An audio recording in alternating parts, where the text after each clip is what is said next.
بسم الله الرحمن الرحيم.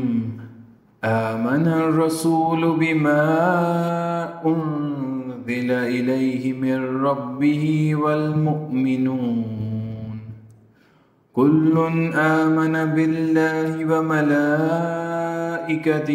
وكتبه ورسله لا نفرق بين أحد من رسله وقالوا سمعنا وأطعنا غفرانك ربنا وإليك المصير.